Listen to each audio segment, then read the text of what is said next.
जी, आज का हमारा टॉपिक है एग्जाम्पल फिजिक्स चैप्टर नंबर 3। तो आए चलते हैं अपनी फर्स्ट एग्जाम्पल के सोल्यूशन की तरफ।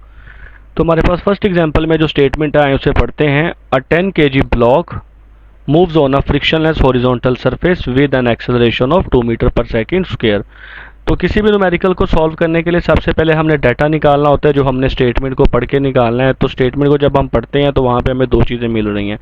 एक ब्लॉक है जिसका मास कितना है जी, 10 kg। ये हमें कैसे पता चला कि ये मास है, क्योंकि केजी मास का यूनिट होता है। तो केजी मास होने की वजह, यूनिट मास होने की वजह से हमारे पास जो मास आएगा वो 10 kg है। और एक्सेलरेशन कितना है जी, 2 मीटर पर सेकेंड स्क्वायर है। तो एक्सेलरेशन भी हमारे पास है 2 मीटर पर सेकेंड स्क्वायर।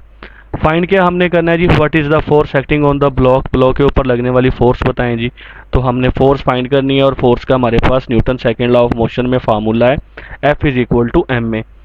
तो हमारे पास ये डाटा पूरा है जी, एम भी हमारे पास है और ए भी है। जस्ट हमने इन दोनों को मल्टीप्लाई करना है, क्योंकि F is equal to M में मास और एक्सेलरेशन दोनों मल्टीप्लाई होते हैं।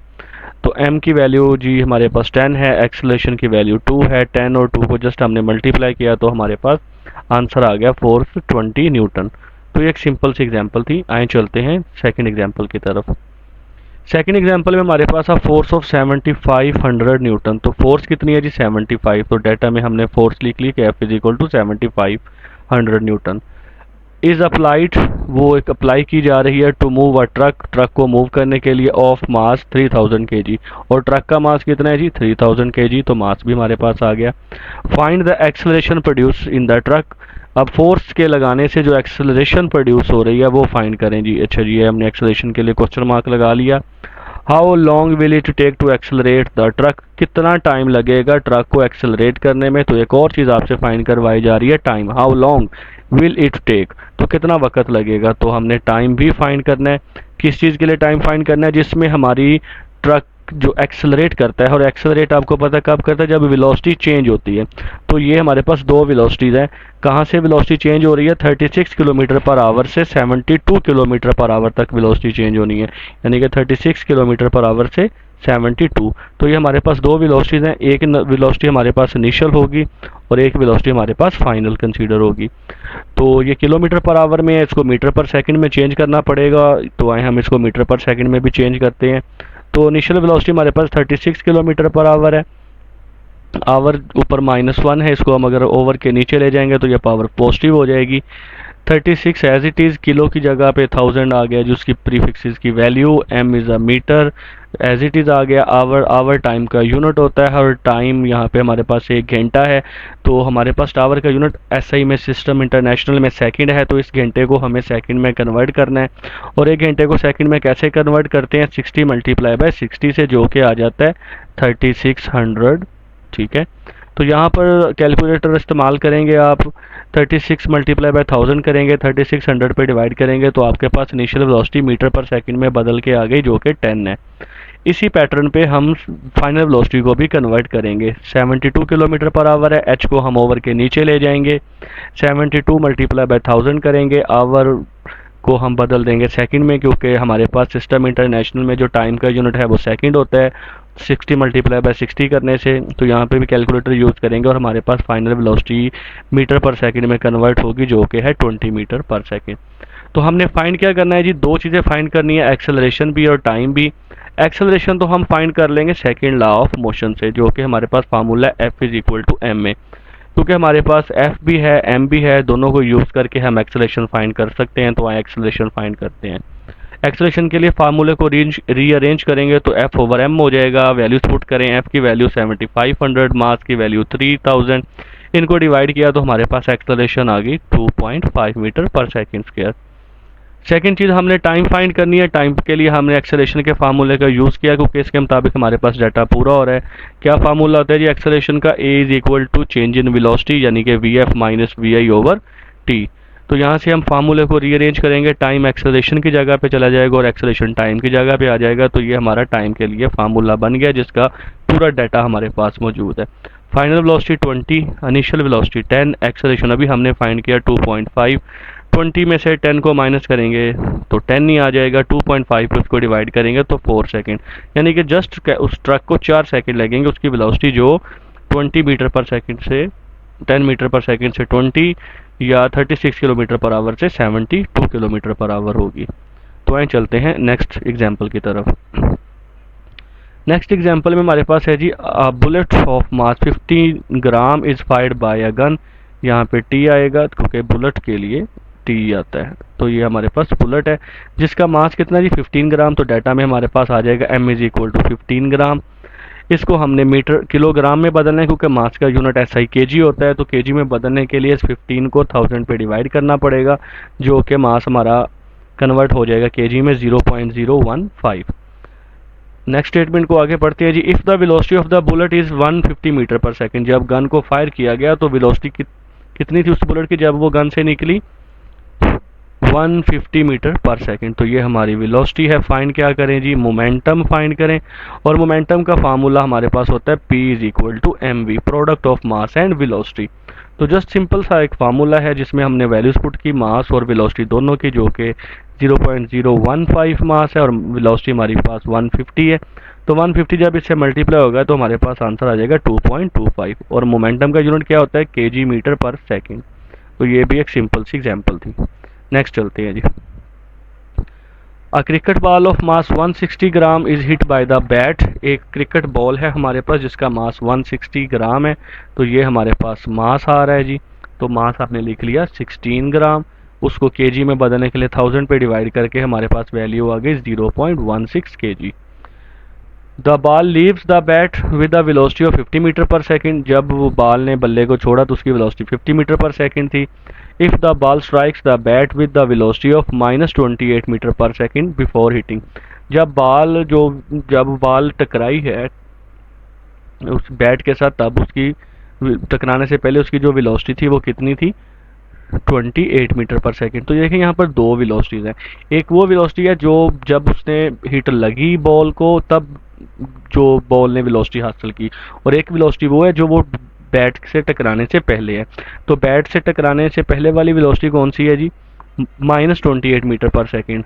माइनस क्यों है जी? ऑपोजिट डायरेक्शन में, क्योंकि बॉल ऑपोजिट डायरेक्शन में जा रही थी।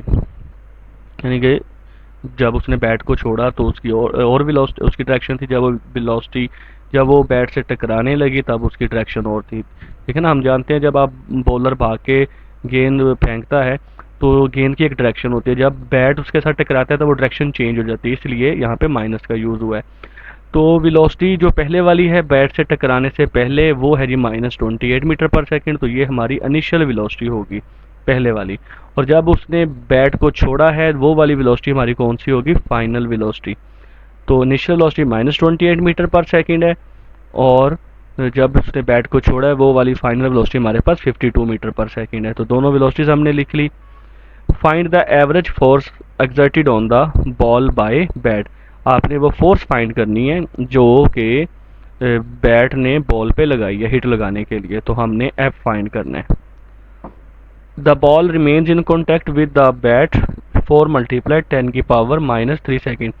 गेंद का कॉन्टैक्ट कितनी टाइम के लिए हुआ बैट के साथ?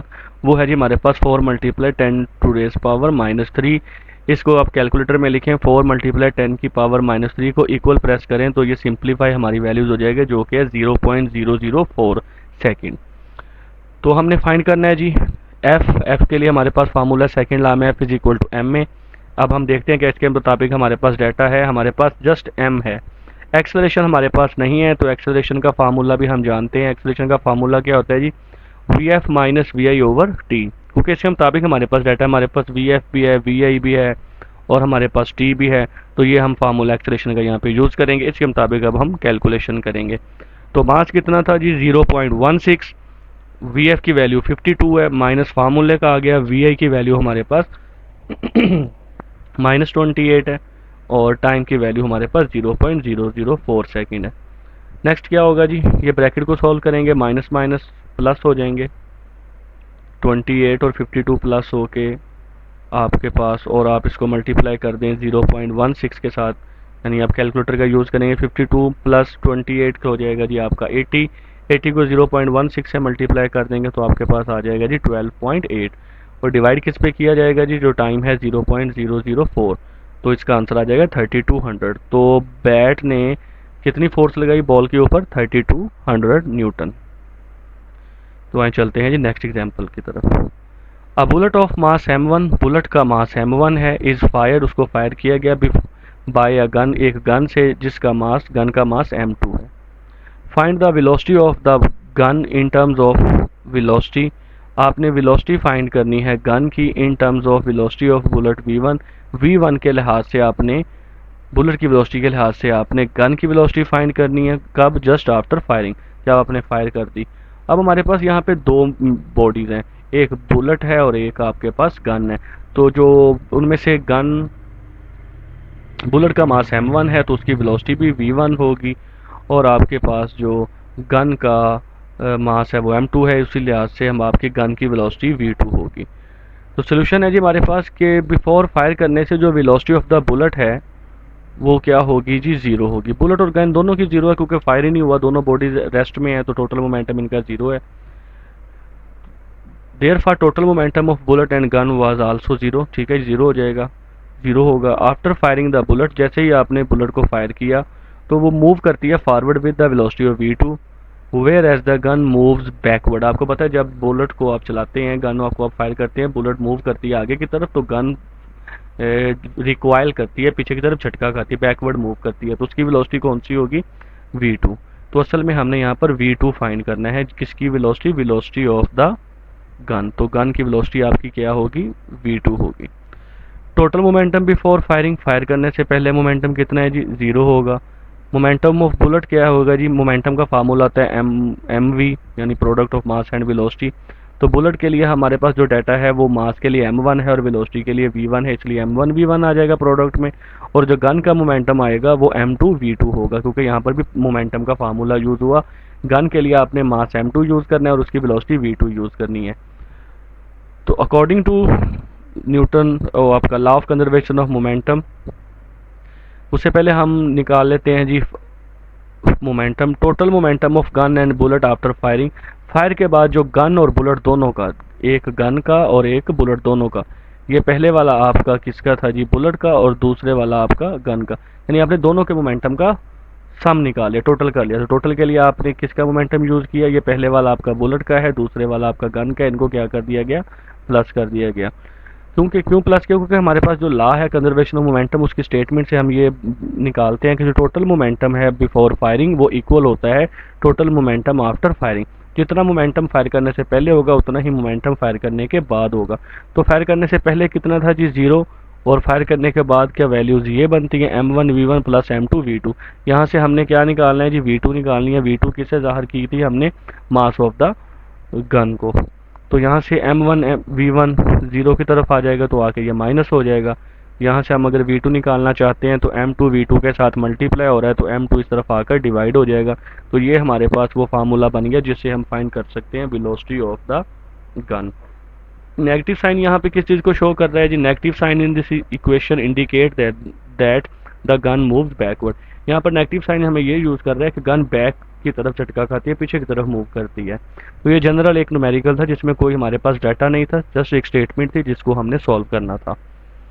तो नेक्स्ट है जी a mass of 3 kg moving with the velocity of 5 meter per second collide with the stationary ball of mass 2 kg and then both of them moves together. तो हमारे पास यहाँ पे दो बॉल्स डिस्कस हो रही हैं। एक मास है जी 3 kg, तो मास ऑफ फर्स्ट बॉल कितना है जी? जिसे हम m1 से ज़ाहिर करेंगे, और वो कितना है जी? वो 3 kg है। कितनी वेलोसिटी से मूव कर रहा था जी? 5 मीटर की वेलोसिटी से। तो velocity of the first fall before collision, यानी टकराने से पहले जो वेलोसिटी है फर्स्ट बॉल की वो कितनी होगी जी? 5 मीटर पर सेकेंड होगी। और दूसरी बॉल जो स्टेशनरी थी उसका मास कितना है जी? उसे m2 से ज़ाहिर करेंगे, वो कितने है जी? 2 kg है। If the friction is negligible, अगर आप फ्रिक्शन को नज़रअंदाज कर दें तो फाइंड आउट द वेलोसिटी, वो वेलोसिटी फाइंड करें with which both the balls will move after collision. Collision के बाद जो दोनों बॉल्स की वेलोसिटी है वो हमने फाइंड करनी है। तो डाटा हमारा बनता है जी जो मास है फर्स्ट बॉल का वो m1 से ज़ाहिर होगा, वो 3 kg है, उसकी वेलोसिटी v1 है, उससे ज़ाहिर होगी। और सेकंड बॉल का मास m2 है। Velocity of second bar before collision, दूसरा बॉडी आपका स्टेशनरी था इसलिए उसकी वेलोसिटी क्या आएगी? 0 मीटर पर सेकेंड। हमने फाइंड करना है जी पहली बॉल की भी वेलोसिटी और दूसरी बॉल की भी वेलोसिटी, किसके बाद? After collision. तो ये दोनों की जो वेलोसिटी होगी वो सेम होगी। टकराने के बाद दोनों की वेलोसिटी क्या हो जाएगी, सेम। तो हम कहेंगे जी velocity of the ball, both the ball after collision, दोनों बॉल्स की जो वेलोसिटी है यानी वो v1 और v2 आपस में दोनों की क्या होगी, इक्वल होगी। और वो किसके इक्वल होगी, वो एक वेलोसिटी v के इक्वल होगी। यानी कि हमने यहाँ पे लेट किया है बेसिकली कि v1 भी v के बराबर है, v2 भी v के बराबर है, क्योंकि ये दोनों आपस में क्या है, इक्वल है। तो v1 is equal to v2 is equal to v, हमने इसको एक नया नाम दे दिया v का। ला हमारे पास ये है, law of conservation of momentum, जो टोटल मोमेंटम होता है बिफोर कोलिजन वो इक्वल होता है टोटल मोमेंटम आफ्टर कोलिजन। टकराने से पहले जो मोमेंटम होगा वही होगा टकराने के बाद। तो आए इसके मुताबिक हम अपने फार्मूला में वैल्यूज पुट करते हैं। तो टकराने से पहले का मोमेंटम दोनों बॉल्स का क्या बनेगा जी, m1 v1 plus m2 v2। ये आपका है जी पहली बॉल का मोमेंटम और ये आपके पास है दूसरी बॉल का, यानी कि पहली का m1 v1 और दूसरी का m2 v2 कब का, बिफोर कोलिजन। और इसी तरह ये है आफ्टर कोलिजन, m1 v1 पहली बॉल का और दूसरी बॉल का m2 v2। इसके अब इस फार्मूले में हम वैल्यूज पुट करेंगे। तो m1 हमारे पास कितना है जी 3, v1 कितना है जी 5, डाटे से हम देख सकते हैं। m2 और v2 देखें टकराने, दूसरा जो m2 और v2 था अगर आपको याद हो, दूसरा बॉडी आपका रेस्ट में पड़ा हुआ था, स्टेशनरी है, उसका मास बेशक 2 kg है, उसका मास कितना है जी 2 kg, लेकिन वेलोसिटी उसकी क्या है 0। तो वो 2 मल्टीप्लाई बाय 0 होकर क्या आ जाएगा, वो 0 ही आ जाएगा, इसलिए यहाँ पे डायरेक्ट 0 लिख दिया गया। और यहाँ पे टकराने के बाद है, और टकराने के बाद आपको बताया गया था जो v1 और v2 है ये दोनों आपस में क्या है, इक्वल है। तो यहाँ पर हमने पीछे अलर्ट किया था कि v1 और v2 किसके इक्वल हैं, v के। तो यहाँ पर हमने v1 की जगह पर भी v पुट कर दिया और v2 की जगह पर भी v पुट कर दिया। तो ये आपने पीछे हमने जो लेट किया था उस लिहाज से हमने यहाँ पर v पुट कर दिया। तो ये 0 कैसे आया, ये आपको बता चुके हैं कि दूसरा बॉडी आपका स्टेशनरी था, वेलोसिटी 0 थी, तो 0 मल्टीप्लाई बाय 2 होके 0 ही आ गया। तो 3 मल्टीप्लाई 5 15 हो जाएगा। यहाँ से v कॉमन ले लिया गया तो पीछे बचा m1 plus m2। 15 multiply by 0 15 आ गया। तो m1 प्लस m2 इनकी जगह पर वैल्यूज पुट करेंगे 3 प्लस 2 जो कि ऐड होके 5 हो जाएगा। और यहाँ से v निकालने के लिए 5 को आपको 15 के नीचे डिवाइड करना पड़ेगा। तो जब आप इनको डिवाइड करेंगे तो आंसर आपके पास क्या आ जाएगा 3। ये 3 किसकी आई, v की वैल्यू। और आपको पीछे हम लेट करके हैं कि v ही इक्वल है v1 के और v ही इक्वल है v2 के। तो v1 और v2 दोनों की वेलोसिटी क्या होगी रिजल्ट में, the velocity of both the ball v1 and v2, दोनों बॉल्स की वेलोसिटी हमारे पास क्या होगी 3 मीटर पर सेकंड, क्योंकि हमने v1 को भी v लेट किया था और v2 को भी v लेट किया था। दोनों, तो अगर हमें v मिल गया तो यानी हमें v1 भी मिल चुका है और v2 भी मिल चुका है। तो दोनों बॉल्स की जो वेलोसिटी होगी v1 की और v2 की वो कितनी होगी, वो 3 मीटर पर सेकंड होगी। तो ये थी जी हमारी 6 एग्जाम्पल।